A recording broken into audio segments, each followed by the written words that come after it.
விறுவிறுப்பான அரசியல் நிகழ்வுகள் குறித்த ஆய்வுகள், நியாயங்களின் நிறம் மாறாத கூர்மையான விமர்சனங்கள், தீமைகளை சுட்டெரிக்கவும் நல்ல அரசியலை வளர்த்தெடுக்கவும் அறிவார்ந்த விவாதங்கள், இளைய தலைமுறையிடம் விழிப்புணர்வை ஊட்டும் விரிவான வரலாற்று விளக்கங்கள், கலை, இலக்கியம், ஆன்மீகம், பண்பாடுகளை படம் பிடித்து காட்டும் கருத்தோவியங்கள் வாரந்தோறும் உங்கள் தமிழருவி தர்பாரில் அணிவகுக்கும். தமிழருவி தர்பார் நேயர்கள் அனைவருக்கும் வணக்கம். கேளுங்கள் சொல்கிறேன் நிகழ்ச்சிக்காக ஐயா தமிழருவி மணியன் அவர்கள் நம்மோடு இணைந்திருக்கிறார்கள். ஐயா அவர்களை வணங்கி மகிழ்வோம். வணக்கம் குமரையா. ஐயா வணக்கங்க ஐயா. வணக்கம். நம்முடைய நேயர்கள் பின்னூட்டத்தில் கொடுத்துள்ள கருத்துகளின் அடிப்படையில் சில வினாக்களை உங்கள் முன் வைக்கிறோம் ஐயா. முதல் வினா, வருகின்ற சட்டமன்ற தேர்தலில் நீங்கள் ஏன் நிற்கவில்லை?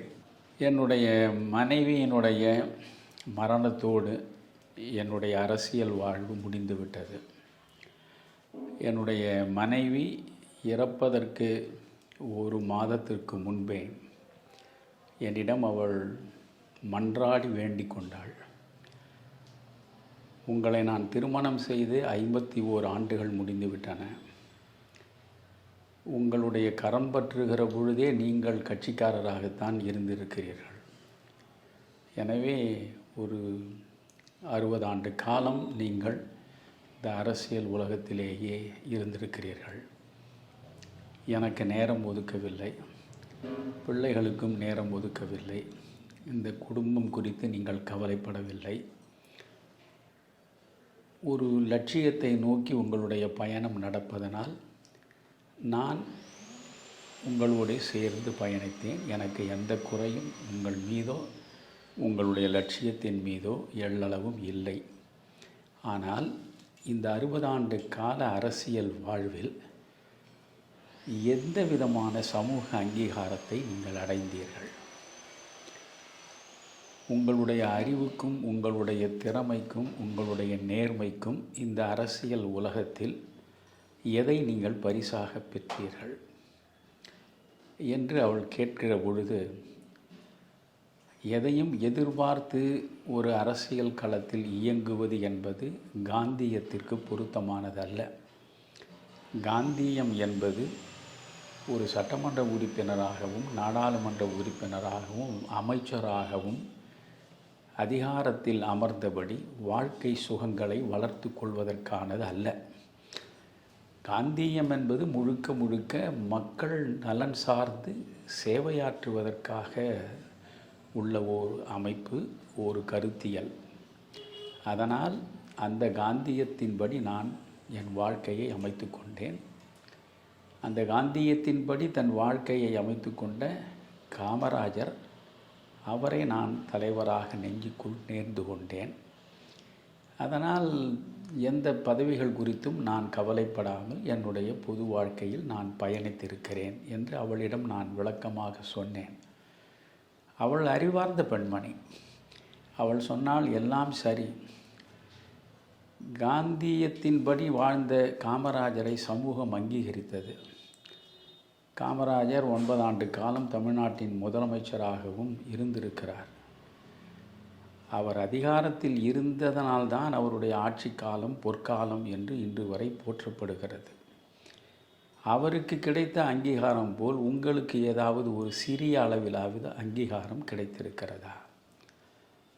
எனவே எந்த அங்கீகாரத்தையும் இந்த மக்கள் உங்களுக்கு தரவில்லை என்பது குறித்து நான் கவலைப்படவே இல்லை. ஆனால் இந்த 60 ஆண்டு கால அரசியலில் நீங்கள் பெற்றதனைத்தும் அவதூறுகளும் பழிகளும் தான்.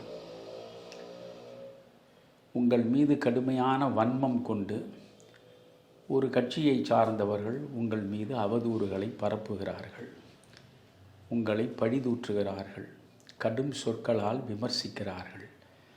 இவற்றையெல்லாம் நீங்கள் பொருட்படுத்தவில்லை என்றாலும் எங்களால் அதை ஏற்றுக்கொள்ள முடியவில்லை. குறிப்பாக என்னுடைய 2 பிள்ளைகளும் மனமுடைந்து போகிறார்கள். அம்மா, இந்த குடும்பத்திற்கு அல்லது எங்களுக்கு அவர் என்ன செய்தார்? எதற்காக இப்படி அவர் ஊருக்கு உழைத்து இது போன்று அவதூறுகளை சுமந்து கொண்டிருக்க வேண்டும்? இந்த அரசியல் அவருக்கு தேவைதானா என்று தொடர்ந்து அவர்கள் என்னிடம் கேட்டுக்கொண்டே இருக்கிறார்கள். நானும் அதை நினைக்கிறேன். உங்களுக்கு தயவு செய்து அரசியல் வேண்டாம். இன்றைக்கு இருக்கக்கூடிய அரசியல் நாளுக்கு நாள் நலிந்து விட்டது, மலிவான அரசியலாகிவிட்டது. இந்த குப்பை அரசியலை தூக்கி எறியுங்கள். இது அவள் அப்படியே சொன்ன வாசகம். இலக்கியத்தில் நீங்கள் முழுமையான ஈடுபாடு கொண்டு, ஆன்மீகத்தில் நீங்கள் முழுமையான அர்ப்பணிப்போடு உங்கள் நேரத்தை செலவழித்திருந்தால் நீங்கள் அடைந்திருக்கக்கூடிய உயரமே மிக பெரிதாக இருந்திருக்கும். ஆனால் அந்த இரண்டும் உங்களுக்கு பொருத்தமானவை. பொருத்தமான அந்த இரண்டையும் நீங்கள் மறுதலித்துவிட்டு உங்களுக்கு கொஞ்சமும் பொருந்தி வராத, உங்கள் லட்சியத்திற்கும் உங்களுடைய வாழ்வியலுக்கும் எந்த வகையிலும் பொருந்தி வராத இந்த அரசியலை கட்டிக்கொண்டு ஏன் அழுகிறீர்கள்? எனவே நான் நீண்ட நாள் இருக்க மாட்டேன். அவளை பொறுத்தவரையில் ஒரு மாதத்திற்கு முன்பே அவள் என்னிடமிருந்து விடைபெற்று கொள்ளக்கூடிய மனோநிலைக்கு வந்துவிட்டாள். அவளுடைய உடல் நிலை என்ன என்று அவளுக்குத்தான் தெரியும். கண்ணிலே என்ன உண்டு கண்களே அறியும், கல்லிலே ஈரம் உண்டு கண்களா அறியும் என்று கண்ணதாசன் சொல்லவில்லையா? அதனால் அவள் சொல்லுவாள், நான் ரொம்ப நாள் இருக்க மாட்டேன், என் உடம்பு எப்படி இருக்கிறது என்று எனக்கு தான் தெரியும். அதனால் உங்களுக்கு சொல்கிறேன், இனிமேல் நீங்கள் என் மரணத்துக்கு பின்னால் இந்த அரசியல் பக்கமே திரும்பி பார்க்காதீங்க. உங்களுக்கு பிடித்த புத்தகங்களை படிங்க, உங்களுக்கு பிடித்த பாடல்களை கேளுங்க, உங்களுக்கு பிடித்த பழைய படங்களை பாருங்கள். அமைதியாக உங்களுடைய எஞ்சிய வாழ்க்கையை நீங்கள் நிறைவாக செலவழித்துவிட்டு என்னிடம் வந்து சேருங்கள். இதுதான் அவள் என்னிடம் கேட்டது. அவளுக்கு நான் அதை அப்படியே செய்கிறேன் என்று வாக்குறுதி வழங்கியதனால்தான் காமராஜர் மக்கள் கட்சியை ஐயா வாசன் அவர்களுடைய தமிழ் மாநில காங்கிரஸோடு கொண்டு போய் இணைத்துவிட்டு நான் முழுவதுமாக அரசியல் தளத்தை விட்டு விலகிவிட்டேன். எனவே இனி எஞ்சி இருக்கிற என்னுடைய வாழ்நாளில் அரசியலுக்கும் எனக்கும் எந்த தொடர்பும் இல்லை. ஐயா, காமராஜர் மக்கள் கட்சியை ஏன் தமிழ் மாநில காங்கிரஸ் கட்சியோடு இணைத்தீர்கள்? இன்றைக்கும் நான் நினைந்து பார்க்கிறேன், தமிழ்நாட்டில் எத்தனையோ கட்சிகள் இருக்கின்றன. பெரிய கட்சிகள் என்று சொல்லிக்கொண்டு திராவிட முன்னேற்றக் கழகம், அண்ணா திராவிட முன்னேற்றக் கழகம் 2 கட்சிகளும் இருக்கின்றன. அவற்றிற்கு அடுத்து பாரதிய ஜனதா கட்சி, இப்பொழுது விஜய் உருவாக்கி இருக்கின்ற தாவேகா பெரிய கட்சிகளாக தோற்றங்களை தருகின்றன. இவையல்லாமல் பல சிறிய கட்சிகள் இந்த மண்ணில் இயங்கிக் கொண்டிருக்கின்றன. ஒட்டுமொத்தமாகவே நான் பெருமிதத்தோடும் கம்பீரத்தோடும் சொல்லுவேன், 2009 அக்டோபர் 2ஆம் நாள் மகாத்மா காந்தியினுடைய பிறந்த தினம் அன்றுதான் நாம் காந்திய மக்கள் இயக்கத்தை தொடங்கினோம். நீங்களும் அதில் அன்று தொட்டு இன்று வரை என்னோடு இருக்கிறீர்கள். ஏறக்குறைய 16 ஆண்டுகளுக்கு மேல் நம்முடைய அரசியல் பயணம் நடந்திருக்கிறது. எந்த கோவிலிலும் சத்தியமிட்டு சொல்லுவேன், எனக்கு வாய்த்த தொண்டர்களைப் போல எந்த கட்சியிலும் எந்த நிலையிலும் இருப்பதற்கு வாய்ப்பே இல்லை. ஏனென்றால் எதையுமே எதிர்பாராமல், எந்த கைமாறும் கருதாமல், தங்களிடம் இருக்கக்கூடிய குறைந்த வாழ்வாதாரத்தை வைத்துக்கொண்டு இந்த சமூகத்திற்கு எதையாவது செய்ய வேண்டும் என்கிற நோக்கத்தின் அடிப்படையில் என்னோடு அவர்கள் பயணித்தார்கள். 16 ஆண்டுகளில் அவர்கள் எவ்வளவு குறைவாக அவர்கள் இந்த பொது வாழ்க்கைக்கு காணிக்கையாக தந்திருந்தாலும் கூட்டி பார்த்தால் 1 கோடி ரூபாய்க்கு மேல் கூட இருக்கலாம். ஆக தங்களுடைய குறைந்த வருமானத்தை வைத்துக்கொண்டு அதில் இயன்ற வரையில் மக்களுக்கு சேவையாற்றுவதற்காக இந்த இயக்கத்தில் அவர்கள் தொடர்ந்து பயணித்தார்கள். எத்தனையோ ஆர்ப்பாட்டங்கள், எத்தனையோ பொதுக்கூட்டங்கள், எத்தனையோ போராட்டங்கள் தொடர்ந்து இந்த இயக்கத்தின் மூலமாக நடைபெற்று கொண்டே இருந்த நிலையில் எந்த ஊடகமும் இந்த காந்திய மக்கள் இயக்கத்தினுடைய மக்கள் நலன் சார்ந்த போராட்டங்களையோ ஆர்ப்பாட்டங்களையோ கருத்தரங்கங்களையோ மக்களிடம் சென்று சேர்க்கவே இல்லை. ஊடகங்களுடைய பார்வை நம் பக்கம் திரும்ப வேண்டுமென்றால் அதற்கு ஏராளமாக பணத்தை செலவழித்தாக வேண்டும் என்கிற ஒரு அருவருப்பான சூழல் இன்றைக்கு உருவாகி இருக்கிறது. எனவே நாம் அப்படி பணம் கொடுத்து ஒரு விளம்பரத்தை தேடிக்கொள்ள வேண்டும் என்று ஒருபோதும் நினைக்கவில்லை. அது நமக்கு அவசியமும் இல்லை என்ற நிலையில்தான் 16 ஆண்டு காலம் தொடர்ந்து பணியாற்றினோம். இன்றைக்கும் சொல்கிறேன், தமிழ்நாட்டில் பூரண மதுவிலக்கு வர வேண்டும் என்று எத்தனையோ கட்சிகள் பேசுகின்றன. எவ்வளவோ பேர் பாத யாத்திரையெல்லாம் நடத்தி இருக்கிறார்கள்.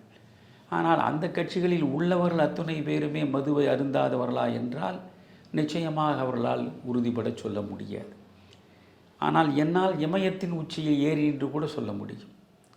காந்திய மக்கள் இயக்கமாக இருந்து பிறகு காமராஜர் மக்கள் கட்சியாக மலர்ந்து வாசனிடம் போய் சேருகிற வரை என்னிடம் இருந்த தொண்டர்கள் அனைவரும் மதுவின் வாசனையையே அறியாதவர்கள், ஒழுக்கம் சார்ந்தவர்கள், சமூகத்திற்கு இயன்ற வரையில் நல்லதை செய்ய வேண்டும் என்பதற்காக பொது வாழ்க்கைக்கு வந்து சேர்ந்தவர்கள்.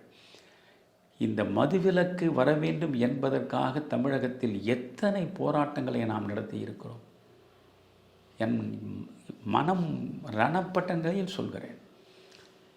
மகளிர் தான் இதில் அதிகமாக பாதிக்கப்படுகிறாள் என்பதற்காக சேப்பாக்கம் கிரிக்கெட் ஸ்டேடியத்திற்கு எதிரே ஏறக்குறைய 3000த்திற்கு மேற்பட்ட மகளிரை ஒன்று திரட்டினோம். மதுவிலக்கு பூரணமாக நடைமுறைப்படுத்தப்பட வேண்டும், மதுக்கடைகள் மூடப்பட வேண்டும் என்பதற்காக. வள்ளியம்மாள் என்கிற அந்த பெண்ணை மறக்க முடியாது. நீலகிரியிலிருந்து 2 பேருந்துகளில் ஏறக்குறைய 120 பெண் மக்களை அந்த ஒற்றை பெண்மணி அழைத்து கொண்டு வந்தார். மகளிர் அமைப்பினுடைய தலைவராக இருந்து செயற்பட்டவர். இதுபோல் எத்தனையோ பேர் ஆயிரக்கணக்கில் அங்கே கூடினார்கள். ஒரே ஒரு ஊடகம் கூட அந்த ஆர்ப்பாட்டத்தை பதிவு செய்யவும் இல்லை, மக்களிடம் கொண்டு சேர்க்கவும் இல்லை. அதற்கு காரணம் என்ன என்று எனக்கு தெரியும். எனவே நாம் என்ன செய்தது? காந்திய மக்கள் இயக்கம் என்ன செய்தார்? தமிழறிவு மணியன் என்று போகிற போக்கில் புழுதி வாரி தூற்றுபவர்கள் கேள்வி கணைகளை தொடுக்கலாம். ஆனால் எல்லா வகையிலும் நாம் முயன்று பார்த்திருக்கிறோம். மாற்று அரசியல் இந்த மண்ணில் மலர வேண்டும் என்பதற்காக முழு நேரமும் நம் சக்தியை, குறைந்த சக்தி இருந்தாலும் அதை பயன்படுத்தி நாம் பார்த்தோம். திருப்பூரில் ஒரு பிரம்மாண்டமான மாற்று அரசியல் மாநாட்டை நாம் நடத்தினோம். அன்றைக்கு திமுக அதிமுக இரண்டும் வேண்டாம் என்று போர்க்குரல் கொடுத்த வைகோவிலிருந்து, ஐயா நல்லக்கண்ணுவிலிருந்து, தோழர் ஜிஆரிலே இருந்து அனைவரையும் வரவழைத்து மாற்று அரசியலுக்கான வித்தை நாம் ஊன்றினோம். அந்த மாற்று அரசியல் மலர வேண்டும் என்கிற ஒற்றை நோக்கத்தில் தான் 2014 ஒரு கூட்டணியையே நாம் உருவாக்கினோம். என்னுடைய நோக்கம் 2014 நாடாளுமன்ற தேர்தல் வருகிறது, 2016 சட்டமன்ற தேர்தல் வர இருக்கிறது. 2014 திமுக அதிமுக இரண்டும் வேண்டாம் என்ற நிலைப்பாட்டில் நின்ற கட்சிகளை இப்பொழுதே நாம் ஒருங்கிணைத்தால் இன்னும் 2 ஆண்டு காலத்தில் இந்த பயணம் தொடர்கிற நிலையில் இது மாபெரும் சக்தியாக மலரும் என்ற நம்பிக்கை எனக்கு இருந்தது. உண்மையில் காங்கிரசுக்கு பாடம் கற்றுத்தர வேண்டும் என்பது என் நோக்கமாக இருந்தது. ஏனென்றால் ஈழத்தில் என் இனத்தை முழுவதுமாக அழிப்பதற்கு ராஜபக்சேவின் முதுகுக்கு பின்னால் நின்று இயக்கியது இந்த இந்திய தேசிய காங்கிரஸ் என்று சொல்லிக் கொள்ளுகிற சோனியா காங்கிரஸ். மன்மோகன் சிங் தலைமையில் இருந்த ஆட்சி, அந்த கூட்டணி ஆட்சி, அதுதான் இந்த ஈழப்படுகொலைக்கு மிக முக்கியமான அடித்தளத்தை உருவாக்கி கொடுத்தது. தமிழ்நாட்டை பொறுத்தவரையில் மாற்று அரசியல் மலர வேண்டும் என்றும் நான் சிந்தித்தேன். இந்த 2 முனைகளிலும் யோசித்ததன் அடிப்படையிலே தான் நாம் இங்கே ஒரு கூட்டணியை உருவாக்கினோம். அது பாரதிய ஜனதா கட்சி, பிறகு விஜயகாந்த் அவர்களுடைய தேமுதிக, வைகோவினுடைய மதிமுக, டாக்டர் ராமதாஸுடைய பாமக, இவர்கள் அத்தனை பேரையும் தேடி சென்று திரும்ப சந்தித்து அவர்களிடம் நான் பேசி உருவாக்கியது தான் இந்த 2014 அமைந்த கூட்டணி. அதனால்தான் ராஜ்நாத் சிங் அந்த கூட்டணியில் இடம்பெற்றவர்களுடைய தொகுதிகளை எல்லாம் அறிவிக்கிற பொழுது my special thanks goes only to Tamilaruvi Manian என்று அங்கே நீண்ட கரகோஷங்களுக்கு இடையே அவர் வெளிப்படுத்தினார். ஆனால் அதை வைத்துக்கொண்டு நான் ராஜ்நாத் சிங்கை பிறகு பார்க்கவில்லை, மோடியை நான் பார்க்கவில்லை, டெல்லிக்கு நான் போகவில்லை, எந்த ஆதாயத்திற்காகவும் அதை நான் செய்யவில்லை. 2014 நாடாளுமன்ற தேர்தலில் நானே ஒரு நாடாளுமன்ற தொகுதியில் நிற்க வேண்டும் என்று நினைத்திருந்தால் இந்த கட்சித் தலைவர்கள் யாரும் அதை மறுத்திருக்கப் போவதில்லை. ஆனால் அதை என் சிந்தையிலேயே நான் நிறுத்தவில்லை. தொடக்கம் தொட்டு இன்று வரை தேர்தல் அரசியலிலேயே நான் இல்லை, எந்த தேர்தலிலும் நான் நின்றதில்லை. மாற்று அரசியலை உருவாக்குவதற்கு இது சரியான நேரம் என்று செய்தோம். 19 விழுக்காடு வாக்குகளை அந்த நேரத்தில் இந்த அணி பெற்றது. திமுகவின் சார்பாக கலைஞர் இருக்கிறார், அதிமுகவின் சார்பாக ஜெயலலிதா இருக்கிறார். இந்த 2 மிகப்பெரிய அரசியல் ஆளுமைகளும் இருக்கிற பொழுதே உருவாக்கப்பட்ட கூட்டணி அது. அந்த கூட்டணிக்கு 75 லட்சத்திற்கு மேற்பட்ட மக்கள் வாக்களித்தார்கள். என்னை பொறுத்தவரையில் அது ஒரு மகத்தான அரசியல் புரட்சி. ஆனால் அதற்கு அடித்தளத்தை அமைத்து செயலாற்றியவன் தமிழருவி மணியன் என்று மறந்தும் யாரும் வெளிப்படுத்தியதே கிடையாது. புரிகிறதா? அதனால் தமிழருவி மணியன் செய்த எந்த அரிய செயலும் மக்கள் நடுவில் போய் சரியாக சேராமல் பார்த்து கொண்டார்கள்.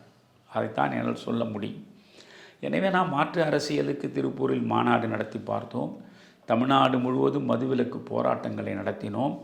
மதுவிலக்கு மாநாட்டை சென்னையில் நடத்தினோம். அந்த மாநாட்டிற்கு வைகோவை அழைத்தோம். அன்று கம்யூனிஸ்டுடைய தலைவர்களில் மிக முக்கியமானவராக இருந்த தாப்பாண்டியன் அவர்களை வரவழைத்தோம். மனிதநேய மக்கள் கட்சி ஜவஹர்லாவை வரவழைத்தோம். இப்படி பலரை வரவழைத்து மிகப்பெரிய மாநாட்டை நடத்தினோம்.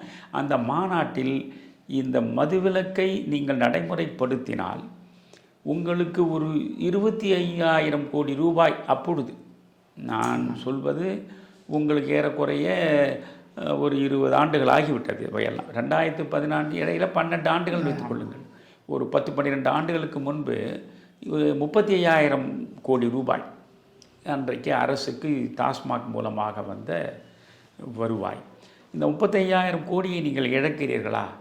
35,000 கோடிக்கு மேலே உங்களுக்கு வருவாய் வருகிறார் போல் நான் மாற்றுத் திட்டங்களை தருகிறேன் என்று சொல்லி பல நிபுணர்களை கலந்து பேசி, நான் ஏற்கனவே திட்டக்குழுவில் உறுப்பினராக இருந்த அந்த அனுபவத்தையும் பயன்படுத்தி நாம் மாற்று திட்டத்தை உருவாக்கி கொடுத்தோம்.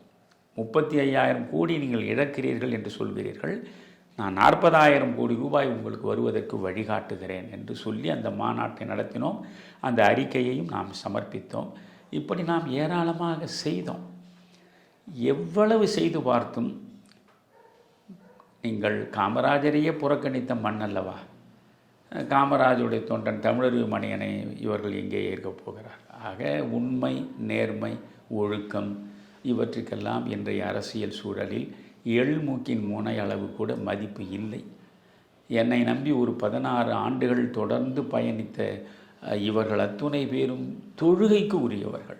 நான் இப்பொழுதும் சொல்கிறேன், பஸ்கா பண்டிகையில் கர்த்தர் 12 சீடர்களையும் உட்கார வைத்து அவர்கள் பாதங்களை கழுவி அங்கியால் துடைத்தது போல் நான் இவர்களுக்கு செய்ய வேண்டும். இது போன்ற தொண்டர்களை எங்கும் பார்க்க முடியாது. அதனால்தான் நான் இந்த அரசியலை விட்டு விலக வேண்டும் என்று என் மனைவியும் என் பிள்ளைகளும் விரும்புகிற நிலையில் அந்த விருப்பத்தை நிறைவேற்றுகிற பொழுது இவர்களை வீதியில் விட்டு போகக்கூடாது, இவர்களுக்கு பொருத்தமான இடம் ஒன்று இருக்க வேண்டும் என்று கருதினேன்.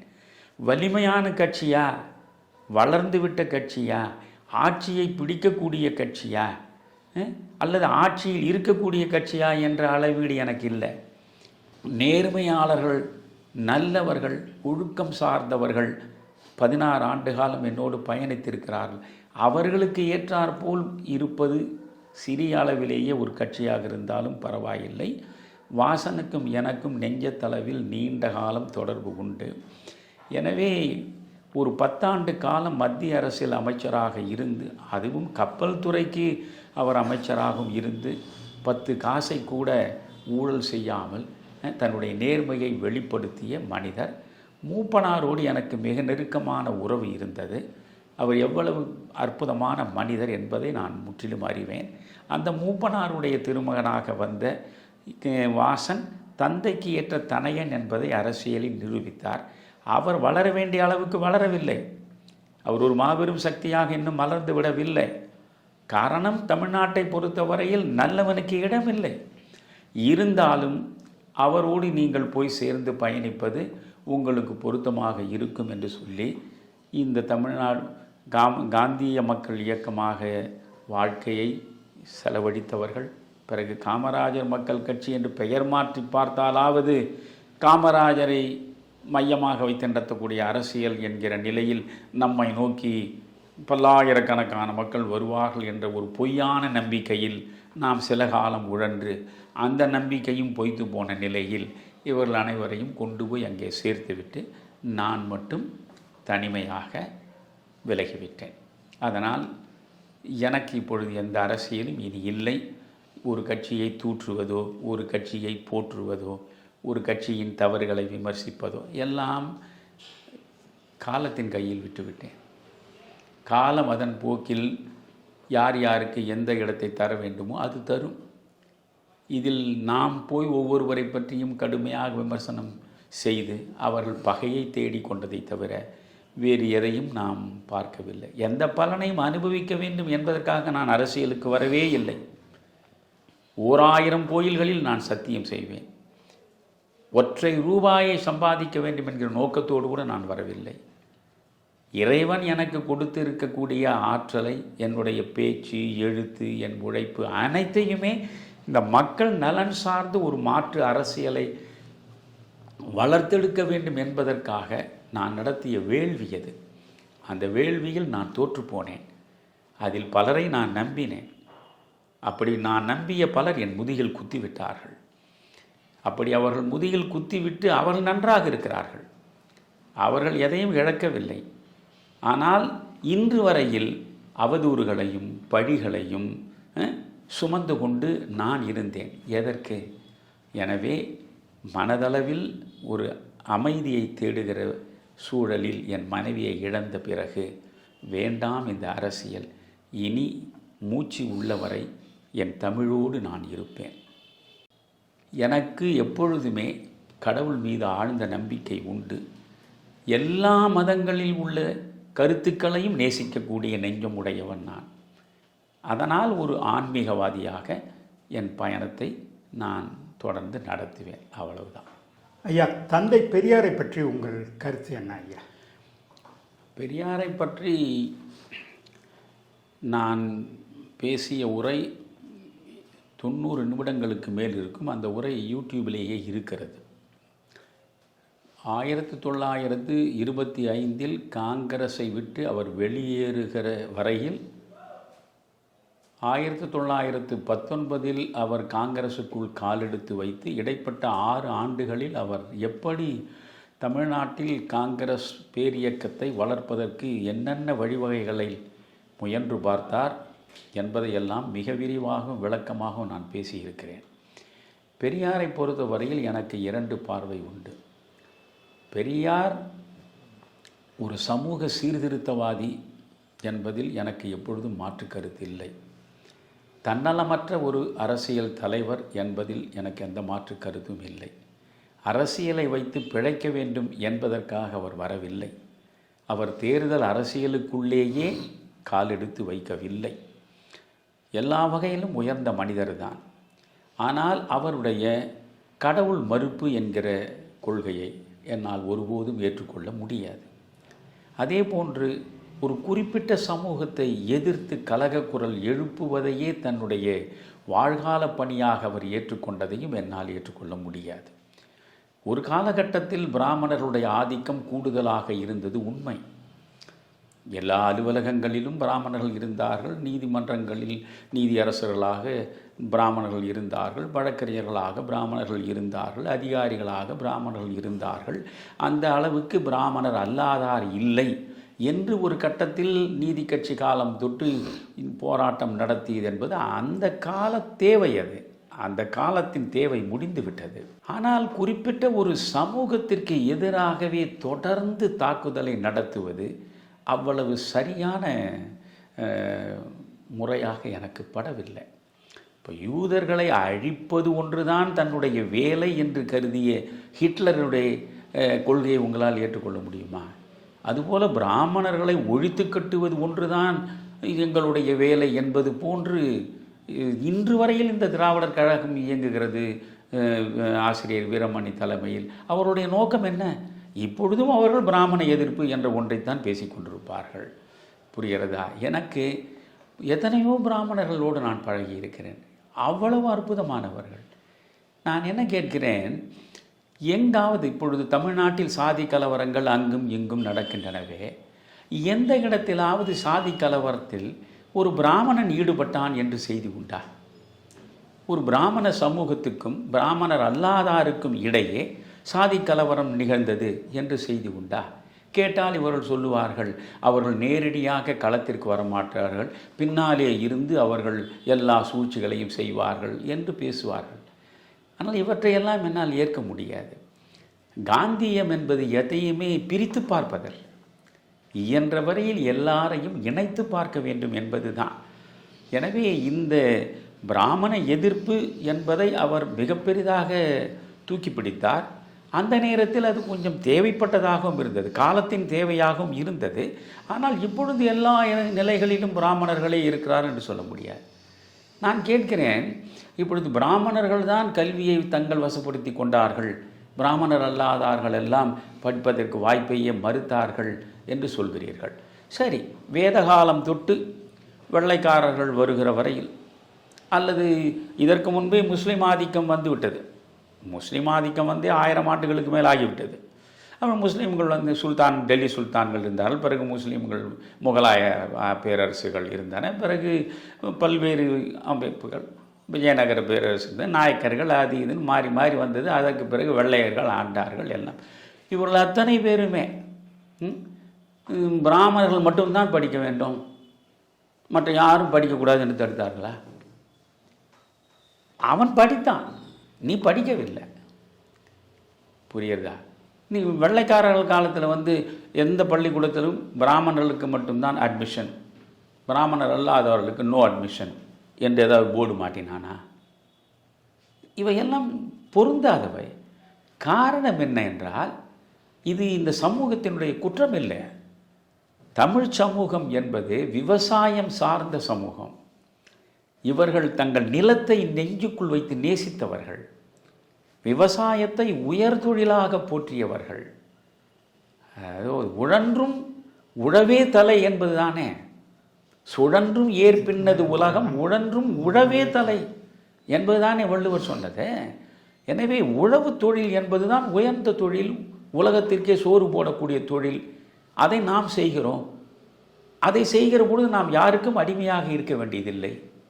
நீங்கள் பிராமணர்கள் என்னதான் அவர்கள் கல்வியை பெற்றாலும் பேரறிஞர்களாக திகழ்ந்தாலும் அதிகார வர்க்கத்தில் போய் அவர்கள் அமர்கிற பொழுது அவர்கள் கையை கட்டி கொண்டு தான் ஆட்சியாளர்களுக்கு கீழே இருக்க முடிந்தது வெள்ளைக்காரனிடம். நமக்கு அது மாதிரியான ஒரு அடிமை வாழ்வு தேவையில்லை. நாம் சுதந்திரமானவர்கள், சுயேட்சையானவர்கள், சொந்தமாக விவசாயத்தில் ஈடுபட்டு உணவுப் பொருளை நாம் உருவாக்கி கொண்டிருக்கிறோம் என்ற நிலையில் இவர்கள் கல்வியின் பக்கம் பெரிதாக கவனம் செலுத்தவில்லை. அவ்வளவுதான் அங்கே இருக்கிற பிரச்சனை. நாம் கவனம் செலுத்தவில்லை. அவர்கள் இதுதான் நல்ல சமயம், இதை நழுவ விடக்கூடாது என்று அவர்கள் முழுமையாக கல்விக்கூடங்களை பயன்படுத்தி கொண்டார்கள். அந்த மெக்காலேவினுடைய கல்வியை அவர்கள் தங்கள் வசதிக்கும் வாய்ப்புக்கும் வளர்ச்சிக்கும் பயன்படுத்தி கொண்டு அவர்கள் உயரத்திற்கு போனார்கள். அதனால் உங்களுக்கு எல்லா அதிகார வர்க்கத்திலும் நீங்கள் எங்கு பார்த்தாலும் அவர்களைத்தான் பார்க்க முடிந்தது. அதற்கு பிறகு இன்றைய வரையில் பார்த்தால் நீங்கள் அந்த காலச்சூழலாம் மாறிவிட்டதே இல்லையா? அதனால் இப்பொழுது நீங்கள் இந்த தீண்டாமை என்பது கூட இன்றைக்கு பிராமணர் அல்லாதார் என்று சொல்லிக் கொள்ளக்கூடிய ஜாதிகளுக்கு இடையே தான் இருக்கிறதே தவிர பிராமணர்கள் இப்பொழுது தீண்டாமையை கடைபிடிப்பதாக நான் பார்க்கவே இல்லை. எனக்கு தெரியும், நீங்கள் கோபியில் லக்ஷ்மண ஐயர் இருந்தார், அவருடைய வீட்டு சமையலில் செய்யக்கூடியவரே ஒரு ஒடுக்கப்பட்ட சமூகத்தை சார்ந்தவர் தான். அவருடைய உதவியாளரே ஒடுக்கப்பட்ட சமூகத்தை சார்ந்தவர் தான். அவர் தன்னிடம் இருந்த ஏராளமான நிலபுலன்கள் அனைத்தையுமே ஒடுக்கப்பட்டவருடைய பிள்ளைகள் படிப்பதற்காகவும் தங்குவதற்காகவும் அவர்கள் கல்வியை பெறுவதற்காக மொத்தமாக செலவழித்து பரம ஏழையாக செத்து போனார். இதுபோல் எத்தனையோ பிராமணர்களை என்னால் வரிசைப்படுத்தி சொல்ல முடியும். அதனால் ஒரு குறிப்பிட்ட சமூகத்தை அன்று தொட்டு இன்று வரை கண்ணை மூடிக்கொண்டு எதிர்ப்பது என்பது அது பெரியார் தொடங்கி வைத்தது. அதில் எனக்கு உடன்பாடு கிடையாது. கடவுளே இல்லை, கடவுள் இல்லை என்று சொல்வது உங்களுக்கான உரிமை, கடவுள் இருக்கிறான் என்று சொல்வது எனக்கான உரிமை. நான் தொழக்கூடிய கோயில் வாசலுக்கு முன்னாலே நீங்கள் பெரியாருடைய சிலையை வைத்து கடவுளை கற்பித்தவன் காட்டுமிராண்டி, கடவுளை பரப்புபவன் அயோக்கியன் என்றெல்லாம் வாசகங்களை எழுதி வைப்பது எந்த வகையில் நியாயம்? உங்கள் நாத்திகத்தை நீங்கள் பயன்படுத்துங்கள், நாத்திகம் தான் சிறந்தது என்று நீங்கள் பின்பற்றுங்கள். எனக்கு அந்த நாத்திகம் வசப்படுவதை நான் விரும்பவில்லை. நான் நாத்திக சார்ந்தவனாக இருக்கிறேன். நான் இறைவன் இருக்கிறானா இல்லையா என்று என் முடிவை நான் எடுக்க வேண்டாம். அந்த முடிவை நீங்கள் என் மீது திணிக்கக்கூடாது. உங்களுக்கு இறைவன் இல்லை என்று சொல்வீர்களா? சந்தோஷம், மகிழ்ச்சி, நன்றாக சொல்லுங்கள் ஒரு பக்கம். ஆனால் நான் எந்த கோயிலுக்கு போகிறேனோ அந்த கோயில் வாசலுக்கு முன்னாலேயே நீங்கள் ஒரு சிலையை வைத்துக்கொண்டு இது கடவுளை பற்றி இது பரப்புறவன் அயோக்கியம் காட்டு மிராண்டி என்று சொல்வது ஒரு நாகரிக சமுதாயத்திற்கான நல்லடையாளமா? இதையெல்லாம் தமிழர் மணியன் கேட்டால் இருக்கவே இருக்கிறது ஒரு லேபிள், சங்கி. தமிழர் மணியன் ஒரு சங்கி என்று தான் சொல்வார்கள். நியாயத்தை பேசுவதற்கு இன்றைய சமூக சூழலில் இடமே இல்லை குமரையா. எந்த நியாயத்தையும் எந்த தர்மத்தையும் பேசுவதற்கு ஏற்றாற் போல ஒரு சமூக சூழல் இல்லாததனால்தான் எல்லாத்துக்கும் ஒரு சாயம். நான் இந்த அரசியல் களத்தை விட்டு வெளியே வந்துட்டேன். ஆனால் அதற்காக எது சரி என்பதையும் எது தவறு என்பதையும் அரசியலை தவிர்த்து மற்றவற்றில் சொல்வதை கூட நிறுத்திவிடக்கூடிய அளவுக்கு நான் கோழை இல்லை. இவர்களுக்கெல்லாம் அஞ்சி ஒடுங்கி வாயை மூடிக்கொண்டு இருக்கக்கூடிய அளவுக்கு என் வாழ்க்கை இல்லை. இவை சரி என்றால் இயம்புவதும் தொழில், இவை தவறானால் எதிர்ப்பதும் வேலை என்று கண்ணதாசன் எழுதி வைத்தது தான் எனக்கான வேத வாசகம். ஆனால் இது பெரியாரை பொறுத்த வரையில் அவர் ஒரு அப்பழுக்கற்ற மனிதர். மற்றவர்கள் அவர் மீது எந்த விமர்சனங்களை வைத்தாலும் நான் அதை ஏற்க மாட்டேன். அவர் கடைசி வரை அவர் சேமித்த சொத்து முழுவதும் சமூகத்திற்கானது. அவர் எல்லா இடத்துலையும் எடைக்கு எடை மண்ணை கொடுத்தாலும் சரி, கல்லை கொடுத்தாலும் சரி, தவிட கொடுத்தாலும் சரி, உட்கார்ந்து அவற்றை ஏற்றுக்கொண்டார். எல்லாவற்றுக்கும் கணக்கு இருக்கிறது. எந்தெந்த இடத்தில் எவ்வளவு கொடுத்தார்கள். ஒரு கூட்டத்திற்கு பேச வர வேண்டும், 100 ரூபாய் கொடுத்தால் தான் வருவேன் என்று சொன்னால் வாங்கிய 100 ரூபாய்க்கு கணக்கு இருக்கிறது. அவ்வளவு துல்லியமாக கணக்கை வைத்து, ஏனென்றால் அவர் தெளிவாக இருந்தார். நான் சொல்லக்கூடிய கருத்து, அது அவருடைய கருத்து சரியா தவறா என்பது வேறு. நான் சொல்லக்கூடிய கருத்து என் சாவுக்கு பின்னாலும் சொல்லப்பட வேண்டுமென்றால் 4 காசை சேர்த்து வைத்தால்தான் அந்த காசை பயன்படுத்துவதற்காவது 4 பேர் சொல்லி கொண்டிருப்பான். இல்லை என்றால் என்னோடு அந்த கருத்துக்களும் சேர்ந்து செத்துவிடும் என்பது அவருக்கு புரிந்தது. அதனால் அதற்காக அவர் சுயமரியாதை இயக்கத்திற்கு அறக்கட்டளை அமைத்தார். அதற்கு வேண்டிய அளவுக்கு சேமித்து வைத்துவிட்டு சென்றார். அவர் தனக்கென்று செய்தவரில் அவர் தான் ஒரு சுற்றுப்பயணத்தை முடித்து கொண்டு திரும்பி வருகிற பொழுது எங்காவது ஒரு ஹோட்டலில் போய் சாப்பிட்ணுன்னு நினைத்தவரே இல்லையே. ஒரு இட்லி கடை எங்கே பிளாட்பாரத்தில் இருக்குது என்று தேடி அந்த இடத்தில் வாகனத்தை நிறுத்தி இட்லியை வாங்கி சாப்பிடுவார். என்னையா நம்ம எல்லா இடத்தையும் விட்டுட்டு இந்த இடத்துல பிளாட்பாரத்தில் விற்கிற இட்லியை போய் சாப்பிட்றீங்கன்னா, எல்லா இடத்த விட பிளாட்பாரத்தில் விற்கிற இட்லியுடைய விலை குறைவு ஒன்று. அதே நேரத்தில் இதை நாம் சாப்பிடுவதன் மூலம் இந்த கணவன்மார்களை இழந்த விதவைகள் தான் பெரும்பாலும் இந்த இட்லி கடையை வைத்திருக்கிறார்கள், அவர்களுக்கு இதனால் வாழ்வு கிடைக்கிறது என்பது 2. இப்படியெல்லாம் யோசித்தவர். எனவே பெரியாருடைய பெருந்தன்மை, பெரியாருடைய பார்வை, பெரியாருடைய வாழ்வியல், இது குறித்து நாம் பெருமைப்படத்தக்க அளவில் பேசுவதற்கு ஏராளமாக இருக்கிறது. அதையெல்லாம் நான் பதிவு செய்திருக்கிறேன். புரிகிறதா? ஆனால் ஒரு பிராமண சமூகத்தை அன்று தொட்டு இன்று வரை கண்ணை மூடிக்கொண்டு கடுமையாக விமர்சனம் செய்து கொண்டிருப்பதும், எல்லா தவறுகளுக்கும் அவர்கள்தான் காரணம் என்று ஒட்டுமொத்தமாக பழியை தூக்கி அவர்கள் தலை மீது போடுவதும் எனக்கு உடன்பாடானதல்ல. கடவுள் இல்லை என்று நீங்கள் ஒரு பக்கம் சொல்லிக் கொண்டிருக்கிறீர்கள். நீங்களா சொல்கிறீர்கள்? புத்தன் கடவுளை பற்றியே பேசவில்லை. நீங்கள் சமண மதம் கடவுள் இல்லை என்கிறது தெளிவாக. புத்தர் கடவுளை பொறுத்தவரையில் மௌனமாகிவிட்டார். அவர் கடவுள் இருக்கிறாரா இல்லையா என்ற பிரச்சனைக்குள்ளேயே அவர் போக விரும்பவில்லை. நான் உனக்கு என் வகை மார்க்கங்களை காட்டுகிறேன், 8-fold path. இந்த 8 வழிகளில் நட, நீ நிர்வாணத்தை அடைவாய், துயரமற்ற வாழ்வை முடி பெறுவாய் என்று அவர் பேசினாரே தவிர அவர் கடவுளை பற்றி கவலைப்படலை.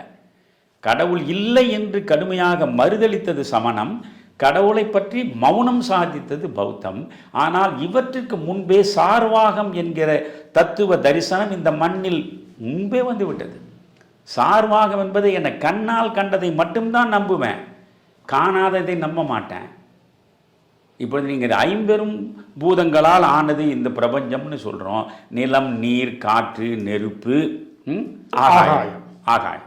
இந்த 5 இப்போ இந்த சார்வாகிகள் என்ன சொல்லுவான்? நிலம் என் கண்ணால் பார்க்குறேன், உண்டு. நீர் என் கண்ணால் பார்க்குறேன், உண்டு. காற்று என் மேல் படுகிறது, நான் அதை உணர்கிறேன், உண்டு. நெருப்பு என் கண்ணால் பார்க்குறேன், உண்டு. ஆகாயமா? அது எங்கே இருக்குது? அனுமானத்தினால் ஒன்றை சொன்னால் அதை என்னால் ஏற்க முடியாது. எனவே சார்வாகிகள் 4ஐத்தான் ஏற்பார்கள், ஆகாயத்தை ஏற்க மாட்டார்கள். அப்படின்னா எதை என் கண்ணால் காண்கிறேனோ அதைத்தான் நான் நம்புவேன். கடவுள் என்பவனை நான் கண்ணால் காணவில்லை, அதனால் கடவுள் இல்லை. சொர்க்கம் என்பது இல்லை, நரகம் என்பது இல்லை, மறுபிறப்பு என்பது இல்லை, ஊழ் என்பது இல்லை. இல்லை இல்லை இல்லை என்று சொல்லுன அந்த தத்துவம் இவர்கள் உருவாக்கியதில்லை. இது புத்தனுக்கு முன்னால் 2600 ஆண்டுகளுக்கு முன்னாலேயே இந்த மண்ணில் சார்வாக சிந்தனை வந்திருக்கிறது. லோகாயுதவாதம் என்று அதற்கு பெயர். புரியுறதுங்களா? அதனால் இந்த 2 விஷயங்கள் அவரிடம் எனக்கு ஏற்புடைத்தல்ல. மற்றபடி பெரியாரை மிகப்பெரிய அளவுக்கு போற்றக்கூடியவர்கள், பெரியார் செய்த அனைத்தும் சரி என்று சொல்பவர் ஒரு பக்கம் இருக்கிறார்கள், பெரியார் செய்த அனைத்தும் தவறு என்று பழிப்பவர்கள் இன்னொரு பக்கம் இருக்கிறார்கள். நான் 2க்கும் நடுவில் நிற்கிறேன். எவற்றையெல்லாம் பெரியாருடைய பெருமைகளோ அவற்றை நான் பூரணமாக புரிந்து கொண்டு போற்றுகிறேன். எவையெல்லாம் எனக்கு உடன்பாடு இல்லையோ அவற்றை நான் பெரியாரிடம் கண்டதனால் பெரியாரை விட்டு விலகி நிற்கிறேன். அவ்வளவுதான். மிக சரியான நிலைப்பாடு ஐயா. ஐயா, வைணவர்கள் சிவனையும் சைவர்கள் திருமாலையும் ஏற்பதில்லையே, ஏன்? அதாவது வைணவர்கள் சைவர்கள் என்று பிரிவுகள் இருக்கின்றன. தமிழ்நாட்டை பொறுத்தவரையில் 1000 அதாவது சிலப்பதிகார காலத்திலே நீங்கள் பார்த்தால் வைணவ கோயிலும் இருக்கிறது, சைவ கோயிலும் இருக்கிறது. சிலப்பதிகாரத்தில் திருமாலும் போற்றப்படுகிறார், சிவபெருமானும் போற்றப்படுகிறார். சங்க இலக்கியத்திலேயே நீங்கள் பார்த்தாலும் கூட நீங்கள் வைணவத்தினுடைய சுவடுகளை பார்க்கலாம், அதே போன்று சைவத்தினுடைய சுவடுகளையும் பார்க்கலாம். எனவே தமிழர்கள் இந்த 2 சார்பிலும் தொடர்ந்து இருப்பவர்கள் தான். சைவர்கள் வைணவத்தை ஏற்றுக்கொள்வதில்லை, வைணவர்கள் சைவத்தை ஏற்றுக்கொள்வதில்லை என்றால் ஒரு கடவுளை நாம் ஏற்றுக்கொள்ளுகிற பொழுது இன்னொரு கடவுள் எனக்கு அவசியமில்லை என்கிற நிலை தான். இதற்குள் நம்ம ஆழமாக போக வேண்டியதில்லை. ஆனால் இந்த கடவுள் எத்தனை கடவுள்கள் இருக்கிறார்கள்? பொதுவாகவே இத்தனை கடவுள்களா?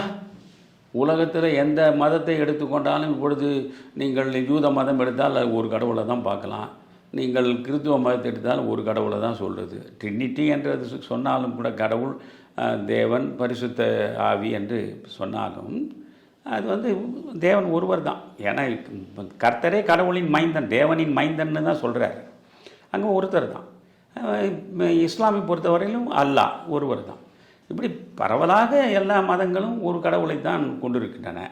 ஆனால் இந்த இந்து மதத்தில் மட்டும் உங்களுக்கு ஏராளமான கடவுள்கள் இருக்கின்றனவே என்ற ஒரு குற்றச்சாட்டு இருக்கிறது. அதன் உண்மையிலேயே இந்துக்கள் தெளிவானவர்கள். அதாவது உங்களுடைய குழந்தையை நீங்கள் வெவ்வேறு வடிவங்களில் அலங்கரித்து பார்ப்பதில் உங்களுக்கு ஒரு மகிழ்ச்சி உண்டல்லவா? நீங்கள் பெற்ற குழந்தையை நீங்கள் ஒரு கட்டத்தில் ஆண்டாளாக அலங்கரித்து பார்ப்பீர்கள், ஆண் குழந்தையை ஆண்டாள் போல் நீங்கள் அலங்கரித்து பார்ப்பீர்கள், இன்னொரு முறை கண்ணனாக அலங்கரித்து பார்ப்பீர்கள், முருகனாக அலங்கரித்து பார்ப்பீர்கள். இப்படி பல்வேறு நிலைகளில் ஒரு குழந்தையை அலங்கரித்து பார்ப்பதில் உங்களுக்கு கிடைக்கக்கூடிய மகிழ்ச்சியை போன்றுதான் பல்வேறு வடிவங்களில் கடவுளை காண்பதில் மகிழ்ச்சி எல்லாருக்கும் இருந்தது. அவனவனுக்கு பிடித்த நிலையில் ஒரு வடிவத்தை கற்பிதம் செய்து கொண்டான்.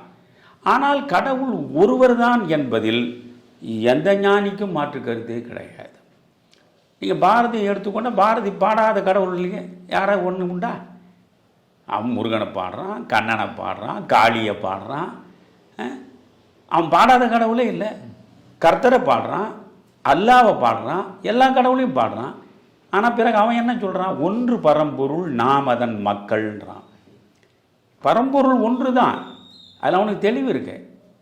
பல கடவுள்கள் இருந்து நம்மை ஆட்டி வைக்கிறார்கள் என்பது பாரதியின் பார்வை இல்லை. ஒன்று கடவுள் தான். இந்து மதத்தினுடைய வேதம் 4 வேதங்கள்லேயே ஆதி வேதம் எது? ரிக்வேதம் தான். 3500 ஆண்டுகளுக்கு முன்பு வந்த நூல் அது. அது நூலாக பின்னால் வந்தது. அது ஒலிமயமாக தொடர்ந்து ஒருவர் காதில் ஒருவர் சொல்லி சொல்லி சொல்லி வந்தது. அந்த ஸ்ருதி என்பதை காதால் கேட்பது என்று தான் பொருள். ஒருவர் தான் அறிந்ததை காதில் சொல்வார், அவர் இன்னொருவருக்கு சொல்வார். இப்படி ஆயிரக்கணக்கான ஆண்டுகள் அப்படியே அந்த ஒலி மாறாமல் கடைபிடிக்கப்பட்டிருக்கிறது என்றால் அது உலக அதிசயம். அந்த ரிக்வேதம் தான் ஆதி வேதம், பழமையானது, உலகத்தின் முதல் நூல் அது. அந்த ரிக்வேதமே என்ன சொல்றது? ஏகம் சத் விப்ரா பகூதா வதந்தி என்கிறது. பொருள் என்ன? ஏகம் சத், சத்தியம், உண்மை ஒன்று தான். விப்ரா பகூதா வதந்தி என்றால் அது பல வடிவங்களில் பார்க்கப்படுகிறது. ஆக கடவுள் ஒருவன் தான், அவன் பல வடிவங்களில் பார்க்கப்படுகிறான். நீங்கள் இதுவே வேதங்களுக்கு அடுத்து உபனிஷத காலம் வருகிறது. அந்த உபனிஷத காலத்திலேயே பல உபனிஷதங்கள் உருவாகின்றன. அவற்றில் மிக முக்கியமானது பிரகதாரண்ய உபநிடதம் என்பது ஒன்று. அன்றைக்கு மிகவும் புகழ்பெற்ற ஞானியாக விளங்கியவர் யாக்ஞவல்கியர். யாக்ஞவல்கியருடைய அறிவு திறனை பார்த்தே மற்றவர்கள் வியப்படைவது மட்டுமல்ல, அவரிடம் நின்று பேசுவதற்கு அச்சப்பட்ட சூழல். அந்த யாக்ஞவல்கி சகலவிதமான கேள்விகளுக்கும் பதில் தரக்கூடியவராக ஜனகனுடைய அரசவையில் அவர் அமர்ந்திருக்கிறார். ஜனகன் அடிக்கடி இது போன்ற ஆன்மீகம் சார்ந்த விஷயங்களை அலசுவது உண்டு, பல்வேறு அறிஞர் பெருமக்களை வரவழைத்து. அந்த ஜனகனுடைய அரண்மனையில் இவன் ஒரு முறை அமர்ந்திருக்கும் ஒரு விவாதம் வருகிறது. அப்படி ஒரு விவாதம் வருகிற பொழுது சகல்யர் என்கிற துறவி, அவர் ஒரு ஞானி. அந்த சகல்யர் இவரை பார்த்து கேட்கிறார், வேதங்களை முழுமையாக அறிந்து உணர்ந்து மிகப்பெரிய ஞானம் பெற்ற மனிதர் நீங்கள், உங்களிடம் நான் கேட்கிறேன், உண்மையில் சொல்லுங்கள், கடவுள் எத்தனை பேர்? இந்த மண்ணில் எத்தனை கடவுள்கள் இருக்கிறார்கள்? உடனே யாக்ஞவல்கியர் சொல்கிறார், 3306 கடவுள்கள் இருக்கிறார்கள். உடனே சகல்யர் மறுபடியும், உண்மையை சொல்லுங்கள், 3306 கடவுள்களாக இருக்கிறார்கள்? இல்லை, 36 கடவுள்கள் இருக்கிறார்கள். இல்லை, உண்மையை தயவு செய்து சொல்லுங்கள், 36 கடவுள்களாக இருக்கிறார்கள்? இல்லை, 6 கடவுள்கள் தான் இருக்கிறார்கள். இப்பொழுதும் நீங்கள் உண்மையை சொல்ல மறுக்கிறீர்கள். வேண்டி கேட்கிறேன், 6 கடவுள்களாக இருக்கிறார்கள்? இல்லை, 3 கடவுள்கள் தான் இருக்கிறார்கள். 3 கடவுள்கள் என்பது நிச்சயமா? 3 கடவுள்கள் தானா? முடிவுக்கு வரலாமா என்று சகல்யர் கேட்கிற பொழுது சிரித்து கொண்டே, இல்லை இல்லை, 2 கடவுள்கள் இருக்கிறார்கள். யாக்ஞவல்கி சொல்கிறார், சரி 2 கடவுள்களாவது உண்டா? இல்லை இல்லை, 1.5 கடவுள் தான் இருக்கிறார்கள். 1.5 கடவுள் என்று எப்படி சொல்கிறீர்கள்? அப்படி 1.5 கடவுள் இருக்கிறார்களா? இல்லை, 1 கடவுள் தான் இருக்கிறார். புரிகிறதா உங்களுக்கு? எங்கிருந்து எங்கே வந்தார் யாக்ஞவல்கின்னு?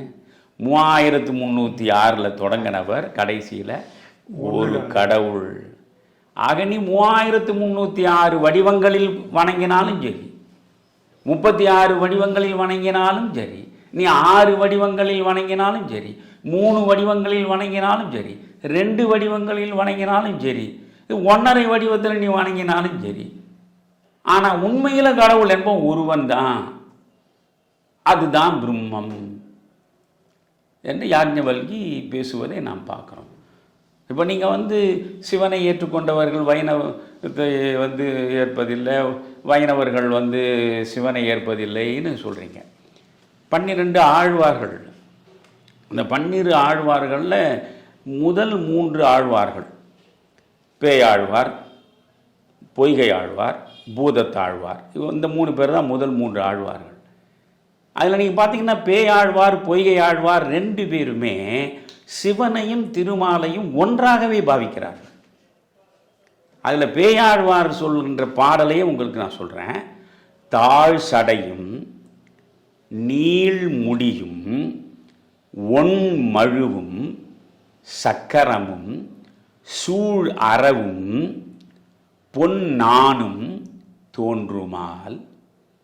இந்த ரெண்டுமே திருமால் வடிவத்தில் இருப்பதையும் சொல்லிட்டாரு, சிவனுடைய வடிவத்தில் இருப்பதையும் சொல்லிட்டாரு. சூழ் அறவும்னா பாம்பு. அதனால் தாழ் சடை நீள்முடி ஒன் மழு சக்கரம், சக்கரம் பெருமாளுக்கு, மழு சிவனுக்கு. புரியுதா? ரெண்டையுமே சேர்த்து சொல்கிறார். தாழ் சடையும் நீள் முடியும் ஒன் மழுவும் சக்கரமும் சூழ் அறவும் பொன் நானும் தோன்றுமால் சூழும் திரண்டருவி பாயும் திருமலை மேல் எந்தைக்கு 2 உருவும் ஒன்றாய் இசைந்து. இந்த திருமலையில் இருக்கக்கூடிய இந்த கடவுளை நான் பார்க்கிற பொழுது 2 கடவுளும் ஒன்றாக சேர்ந்து இருக்கிற காட்சி தான் எனக்கு கிடைக்கிறது என்று பேயாழ்வார் பேசுகிறார். அதனால் எல்லாவற்றையும் ஒன்றாக சேர்த்து பார்க்கிற பொழுது அங்கே பகை இல்லை, பூசல் இல்லை, பிணக்கில்லை. ஒரு சமயத்தின் நோக்கமே என்ன? இணக்கமான சமூகத்தை உருவாக்குவது தானே. அதனால் இது அப்பரே நீங்கள் பார்த்தீங்கன்னாவே, இப்போ தேவாரம் படிக்கிறீங்கன்னு வச்சுங்களேன், அப்பர் மீது மிகப்பெரிய ஈடுபாடு எனக்கு உண்டு. அவருடைய தேவாரத்தில் அவருடைய பாடல்கள் ஈடு சொல்ல முடியாத பாடல்கள். ஆனால் அவரே ஒரு இடத்துல என்ன சொல்கிறாரு? கங்கைவார் சடைக்கரந்தார் கண்பராகி ஒரு கண்டிஷன் வைக்கிறார். ஆவுரித்து தின்றுடலும் புலையரேனும் அவர் கண்டீர் யாம் வணங்கும் கடவுளாரே என்கிறார். ஜாதியே பார்க்கல, அவர் ஜாதிக்கெல்லாம் எதிராக குரல் கொடுத்தவர் அப்பர். அவர் சொல்கிறார், ஆவுரித்து தின்றுடலும் புலையரேனும். நீ பஞ்சமன்னு கடைசியில் ஒருத்தன் ஒதுக்கி வைக்கிறிய.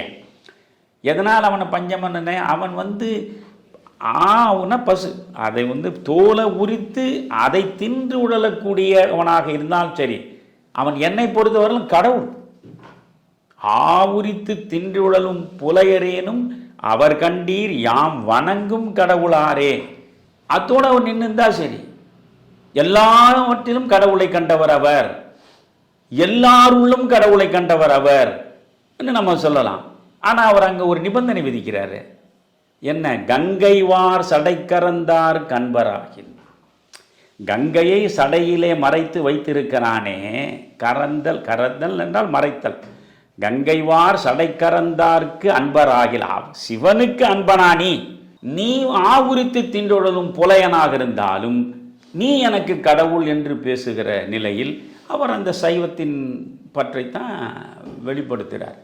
அதுபோல் நீங்கள் திவ்ய பிரபந்தத்துக்குள்ளே போனாலும் திருமாலின் மீது அவர்கள் எப்படியெல்லாம் பாடுகிறார்கள் என்பதை பார்க்கலாம். ஆனால் கடவுள் ஒருவர் என்பது தான் உண்மை. அதுதான் ஏகம் சத் என்று சொல்கிற அந்த இது இருக்கு இல்லையா, விப்ரா பகுதா வதந்தின்னு ரிக்வேதம் சொன்னது, அதுதான் உண்மை. பிரம்மம் என்ற ஒன்று, நம்மை மீறிய ஒரு பேராற்றல் இருக்கிறது. இப்போ நான் பிள்ளையாரை கும்பிடுவேன், முருகனை கும்பிடுவேன், பெருமாளை கும்பிடுவேன், எல்லா கடவுளையும் கும்பிடுவேன். ஆனால் எல்லா கடவுள்கள் இப்படி இருக்கிறார்களா? இல்லைன்னு எனக்கு தெரியும். புரியுதா? பெருச்சாலி மேலே பிள்ளையார் உட்காந்துக்கிறாரா? மயில் மேலே முருகன் உட்காந்துருக்காரா? கருடன் மேலே திருமால் உட்காந்துருக்காரா? இதெல்லாம் இல்லை, எனக்கு தெரியும். ஆனால் இவையெல்லாம் அவரவருடைய எண்ணத்தில் விளைந்த கற்பிதங்கள். அவற்றுக்கு நான் மரியாதை கொடுக்கணும். இப்போது நீங்கள் ஒன்றை சொல்லி உங்களுக்கு தெளிவுபடுத்துகிறேன். எவ்வளவு தெளிவான சிந்தனை உள்ளவன் பாரதின்னு நீங்கள் பார்க்கணும். நன்று புராணங்கள் செய்தார், அதில் நல்ல கவிதை பல பல தந்தார். கவிதை பாருங்க, நன்று புராணங்கள் செய்தார், அதில் நல்ல கவிதை பல பல தந்தார், கவிதை மிக நல்லதேனும் அக்கதைகள் யாவும் பொய்யென கண்டோம். நல்ல புராணம் செஞ்சான், அதில் நல்ல கவிதைகளை சொன்னான். ஆனால் கவிதை நல்லா இருக்கு, அதில் சொல்லப்பட்ட கதை கட்டுக்கதை. சொல்லிட்டு என்ன சொல்றான், அதுக்காக இதை ஒதுக்கக்கூடாது. காரணம், புவிதனில் வாழ்நெறி காட்டிடும் கதைகள் இவை. இந்த புராணங்கள் அவை கற்பனையாக இருந்தாலும் நீ நெறி சார்ந்து வாழக்கூடிய வாழ்க்கைக்கான பாதையை வகுத்து கொடுப்பதற்கு பொய்யாய் கற்பனையாய் ஒரு கதையை உருவாக்கி உன்னிடம் கொண்டு வந்து சேர்த்திருக்கிறது. அது பொய்யாக இருக்கலாம், கற்பனையாக இருக்கலாம், ஆனால் அதனுடைய நோக்கம் என்ன? புவிதனில் வாழ் நெறி காட்டுவது. இந்த பூமியில் நீ எப்படி வாழ வேண்டும் என்று வழிகாட்டுவதுதான் என்று பேசுகிறான் இல்லையா? அந்த தெளிவு இருந்தால் இந்த பிரச்சனைக்கு இடமே. மிக்க நன்றி ஐயா. நமது நேயர்களின் வினாக்களுக்கு தெளிவான விளக்கத்தை தந்தீர்கள். மீண்டும் ஒரு நிகழ்ச்சியில் சந்திப்போம். நன்றி ஐயா. மிக்க மகிழ்ச்சி குமரையா.